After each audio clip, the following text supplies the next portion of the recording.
Now, Darren Creswell was a star midfielder for the Sydney Swans. In fact, let's have a listen to this. The siren goes! The siren has sounded! From 35 metres. He comes in deliberately. Drop punt for goal! He's kicked it! The Swans have won! What a game of football! Oh, and they go to Creswell! That's a marvellous memory. Darren, unfortunately, was addicted to gambling, accrued debts of $1 million, forged a cheque, got caught, spent close to a year in prison, but has come out the other side, which is great news for Darren Creswell fans. Darren, welcome to the program. Thanks for having me, Dennis. That was a good memory there, wasn't it? Yeah, I've had some fond memories, obviously, playing with the Swans, which has been great. And, life's going really well for me now, and I couldn't be happier at the present time. You're a terrific footballer, but which part of your life did the gambling become an issue? Well, I never really took it up, mate, to be honest, until towards the end of my career, probably the last 12 to 18 months.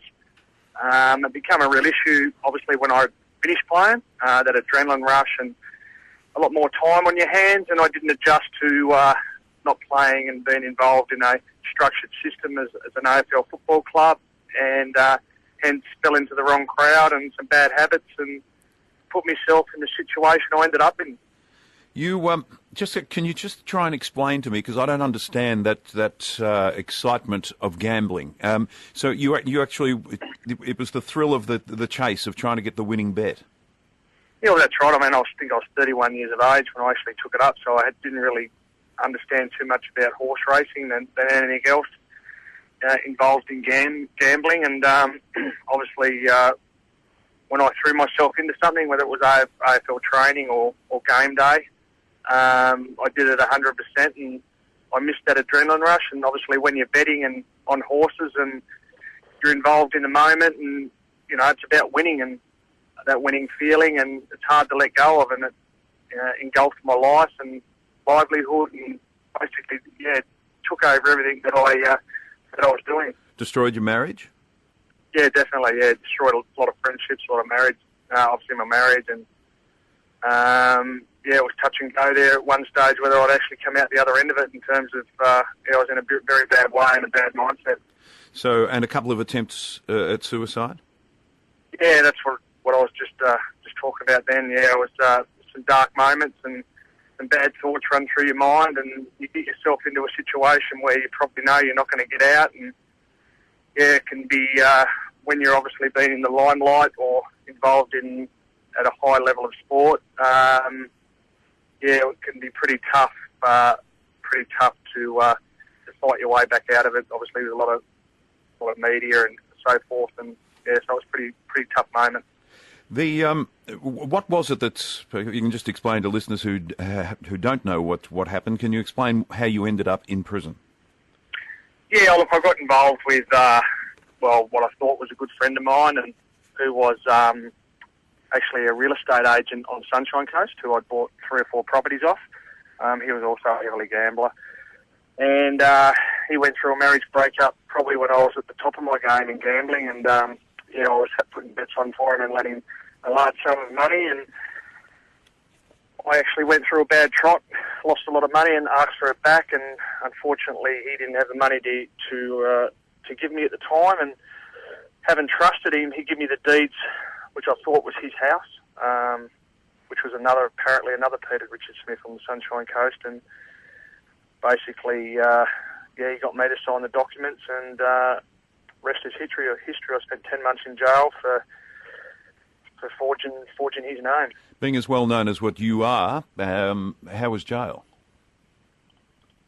Well, good and bad, mate, to be honest. I mean, there is some good people in there who made similar mistakes or mistakes of what I did, but also there's not so good people in there, and it's certainly a hard place to live and adjust. And, I think what helped me get through it is certainly, obviously, being involved in a high level of sport where you have to be committed and your mindset has to be strong, and that certainly helped me get through it, but taught me a lot about patience and the little things in life that you missed out on when you're inside, and it's not a place you certainly want to be for a long period of time, and although it probably didn't turn my life around, because I'm a great believer that I had to hit rock bottom and had nowhere to go to see the light at the end of the tunnel and work my way out of it. Special guest is Darren Creswell, who's got a book out called Crezza, From AFL Glory to Prison and the Long Road to Redemption. Life beyond prison, how you been going? Going really well, mate. I'm coaching a local footy team on the Gold Coast called Palm Beach Currumbin. We're in the qualifying final. It's good to be back involved in grassroots footy. You obviously don't get paid for it, but being around the young kids coming through and trying to help them, and Palm Beach has been a real supportive advocate of mine and helped me through my initial time when I just come out of jail. So.